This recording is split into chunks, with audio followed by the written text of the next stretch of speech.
दोस्तों नमस्कार, आदाब। फिल्मी सेपियन के इस खास प्रोग्राम में किरदार में आपका फिर से बहुत बहुत स्वागत है। दोस्तों, आज जिस किरदार के बारे में हम बात करने जा रहे हैं वह सिल्वर स्क्रीन पर अब तक के सबसे महान अभिनेताओं में से एक रहे, जो अपनी एक विशिष्ट मुस्कान और संवाद अदायगी के साथ विभिन्न प्रकार की भूमिकाएं निभाने के लिए जाने जाते थे।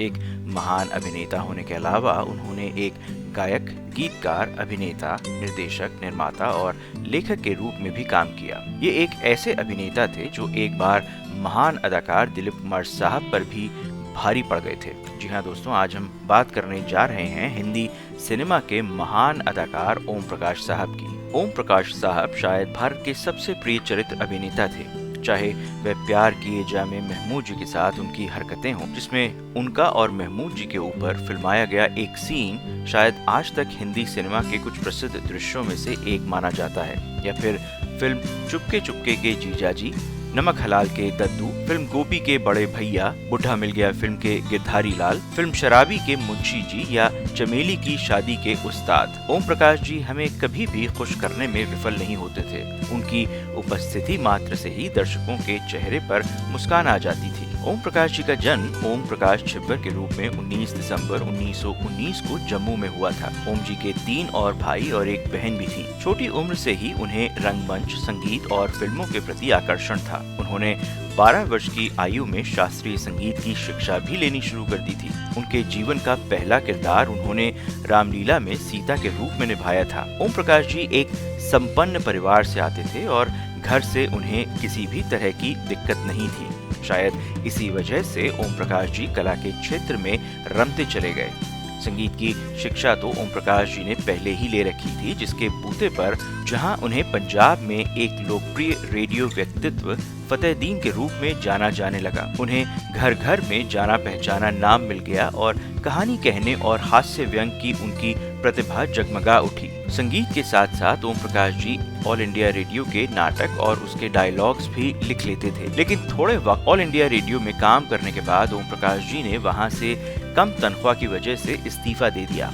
ओम जी ने महसूस किया कि उनको उनके सहकर्मियों से कम तनख्वाह मिल रही है। ऑल इंडिया रेडियो में काम करते हुए ओम प्रकाश जी की मुलाकात उस समय के मशहूर संवाद लेखक सैयद इम्तियाज अली जी से हुई।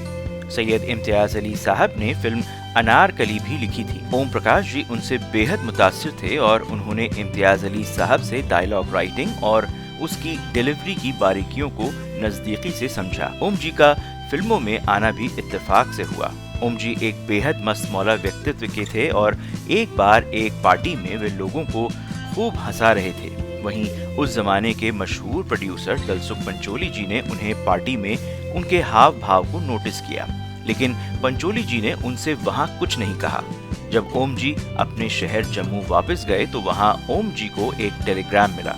उस टेलीग्राम में बस इतना लिखा था कि जल्द से जल्द लाहौर आ जाओ, जिसको पंचोली साहब ने भेजा था। पहले तो ओम जी को ये मजाक लगा, लेकिन रिश्तेदारों के कहने पर वे जाने के लिए मान गए। लाहौर पहुंचकर उन्होंने पंचोली साहब को फोन लगाया, जहां पंचोली साहब ने उन्हें पहचानने से इनकार कर दिया। वजह यह थी कि ओम जी ने अपना नाम ओम प्रकाश बताया था, जबकि पंचोली साहब उन्हें उनके ऑल इंडिया रेडियो वाले नाम फतेहदीन से जानते थे। ओम जी निराश हो गए और कुछ दोस्तों को बुलाकर एक पान की दुकान पर खड़े थे, जहां उनकी मुलाकात प्राण साहब से हुई और प्राण साहब ने ही उन्हें दोबारा पंचोली जी से मिलने के लिए कहा और बोला कि पंचोली साहब फतेहदीन को जानते हैं, ना कि ओम प्रकाश को, और आप जाकर उनको बताइए कि फतेहदीन और ओम प्रकाश एक ही आदमी हैं। और इस तरह ओम प्रकाश जी ने फिल्मों में पदार्पण किया और उनकी पहली फिल्म रही 1944 की दासी। हालांकि उन्हें उनकी भूमिका के लिए केवल 80 रुपए का भुगतान किया गया था, लेकिन इस फिल्म ने उन्हें प्रसिद्धि दिलाई और उनके शानदार करियर की शुरुआत हुई। बाद में वे पंचोली साहब की फिल्मों जैसे धमकी, पतझड़, मीना बाजार और लुटेरा में भी नजर आए। अपने शुरुआती करियर में ओम प्रकाश साहब ने शहर से दूर 1946 की फिल्म, फिर 1946 की ही फिल्म जमीन आसमान, फिर 1947 में पगडंडी जैसी कई फिल्में की। ओम जी फिल्मों में धीरे धीरे अपने पैर जमा रहे थे, लेकिन वहीं फिर भारत विभाजन ने चीजों को अस्त व्यस्त कर दिया, जिसके फलस्वरूप लाहौर में दंगे शुरू हो गए, जहां बड़ी मुश्किल से ओम जी लाहौर से उस समय बने नए भारतीय बॉर्डर क्रॉस कर पाए। वहां से ओम जी बम्बई चले आए और वहां शुरुआती दौर कुछ गरीबी में बिताया। हालांकि उन्हें जालंधर रेडियो से काम का प्रस्ताव मिला, लेकिन ओम जी ने बम्बई में रहना चुना। बम्बई में गरीबी का आलम ये हो गया था कि एक बार 3 दिनों तक ओम जी बिना खाए पिए रहे, जिसकी वजह से वे चक्कर खाकर गिर पड़े और बेहोश हो गए। जब उन्हें होश आया तो उनको लगा कि बिना खाने की वजह से वे फिर से बेहोश हो सकते हैं, तो एल्फिंस्टन रोड के एक होटल में उन्होंने खाने का लंबा चौड़ा ऑर्डर दे दिया। जब बिल देने की बारी आई, जो कि 16 रुपए था, तो ओम जी ने होटल के मालिक से कहा कि मेरे पास अभी तो कुछ नहीं है, लेकिन एक दिन मैं आपका कर्ज जरूर चुकाऊंगा। होटल के मालिक को गुस्सा तो बहुत आया, लेकिन उन्होंने ओम जी को जाने दिया। लेकिन जैसा होता है कि हर दिन एक जैसा नहीं रहता, ओम जी ने स्ट्रगल किया और ओम जी को जयंत देसाई साहब ने अपनी फिल्म के लिए नेगेटिव किरदार में 5000 महीने पर साइन कर लिया, जहां उन्हें 1000 रुपए एडवांस में मिले और उन्होंने सबसे पहले एल्फिंस्टन रोड के होटल मालिक को उनके पैसे दिए। धीरे धीरे ओम जी का मुफलिसी का दौर खत्म हुआ और ओम जी ने अपने परिवार वालों को भी बम्बई बुला लिया। 1950 का दशक वह दौर था जब उन्हें अपार पहचान मिली और वह हिंदी फिल्मों के सबसे अधिक मांग वाले चरित्र अभिनेताओं में से एक बन गए। 50 और 60 के दशक के अंत में उन्होंने 1956 की फिल्म ढाके की मलमल, 1956 में मेम साहब, 1957 में भाभी, 1958 में हावड़ा ब्रिज, 1959 में दीदी, 1960 में दिल अपना और प्रीत पराई, 1962 में हरियाली और रास्ता, 1964 में राजकुमार, 1966 में 10 लाख और कई अन्य फिल्मों में अपना बेहतरीन अभिनय किया। 1963 में उन्होंने विजय यानी गोल्डी आनंद साहब की तेरे घर के सामने में देव आनंद जी के पिता लाला जगन्नाथ की भूमिका निभाकर दर्शकों को लुभाया, जिनकी सीधी प्रतिद्वंदिता सेठ करमचंद जी से होती है, जिनकी भूमिका नूतन जी के पिता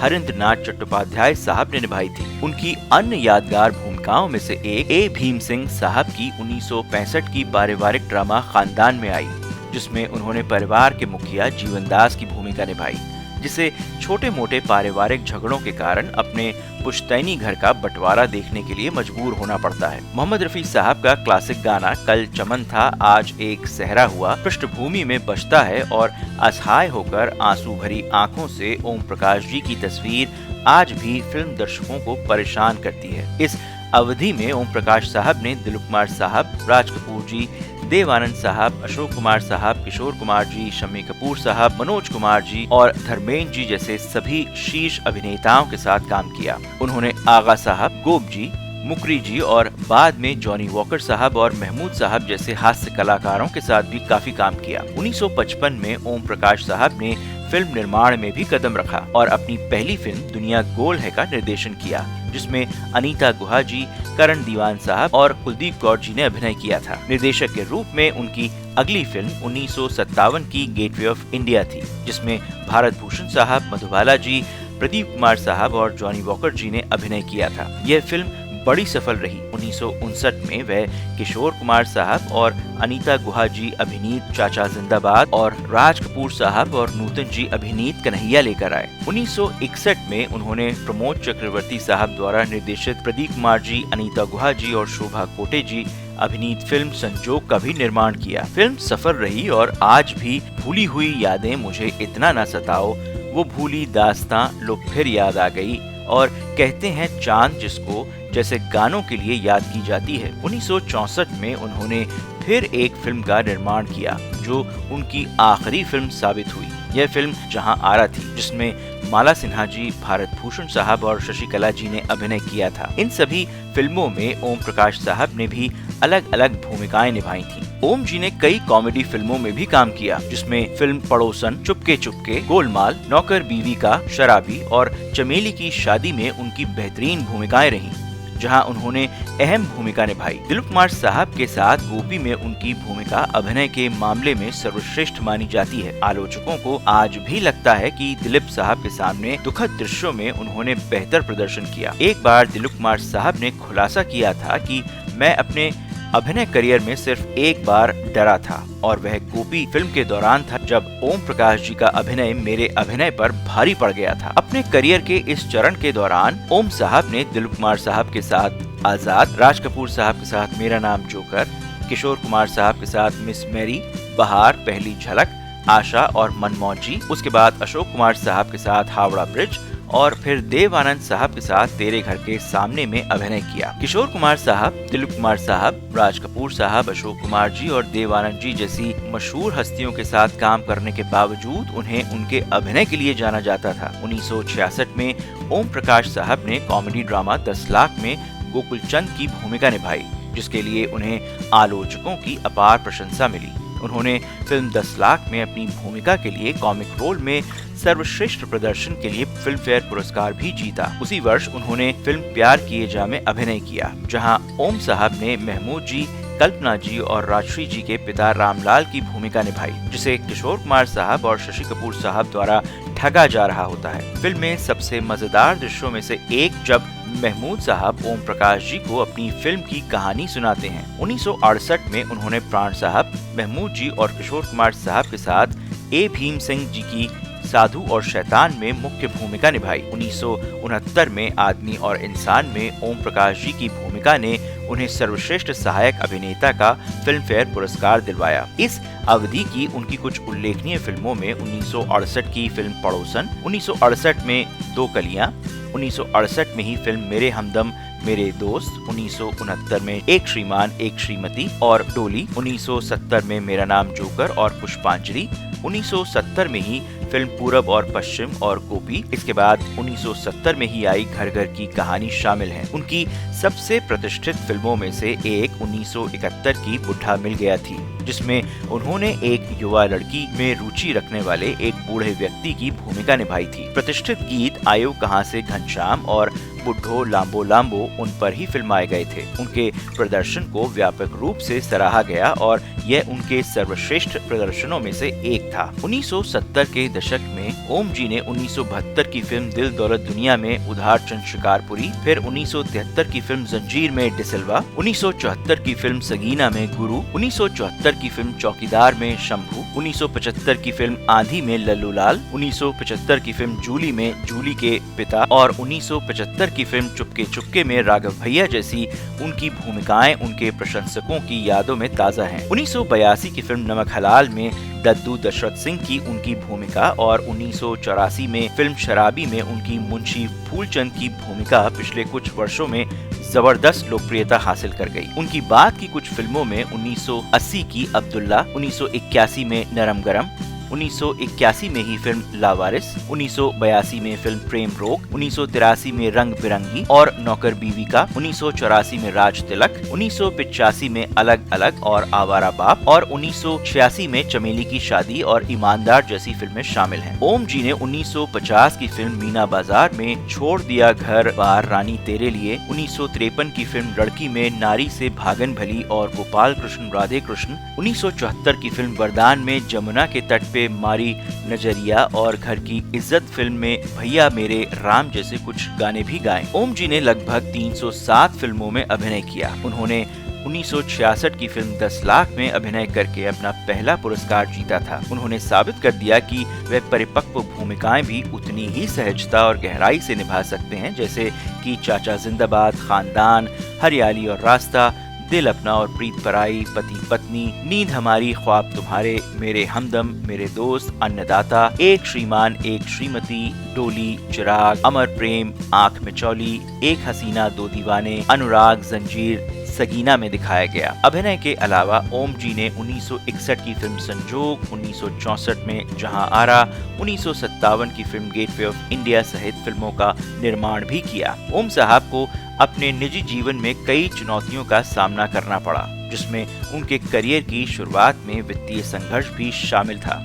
हालांकि अभिनय के प्रति उनके दृढ़ संकल्प और जुनून ने उन्हें आगे बढ़ने के लिए प्रेरित किया। वे अपने जीवन स्वभाव और संवाद अदायगी की अपनी अनूठी शैली के साथ पात्रों को जीवंत करने की अपनी क्षमता के लिए जाने जाते थे। ओम प्रकाश साहब की शादी प्रभात छिब्बर जी से हुई थी, लेकिन उनकी कभी भी कोई संतान नहीं हुई और उन्होंने अपने भाई के बच्चों को ही अपने बच्चों की तरह माना। उनके भाई ने भी बच्ची नाम से कुछ फिल्मों में काम किया था। ओम प्रकाश साहब ने 1980 के दशक के अंत और 90 के दशक की शुरुआत तक अभिनय करना जारी रखा। उनकी आखिरी फिल्म 1994 की घर की इज्जत रही। फिल्मों में जबरदस्त काम करने के बाद एक दौर ऐसा आया कि उन्होंने एक्टिंग से संन्यास ले लिया, जहां अपने आखिरी दिनों में वह बेहद उदास रहने लगे थे, जिसकी वजह यह थी कि उनके परिवार के ज्यादातर लोग एक एक करके दुनिया छोड़कर जाते रहे, जिसकी वजह से उन्होंने एक्टिंग से भी मुंह मोड़ लिया। 21 फरवरी 1998 को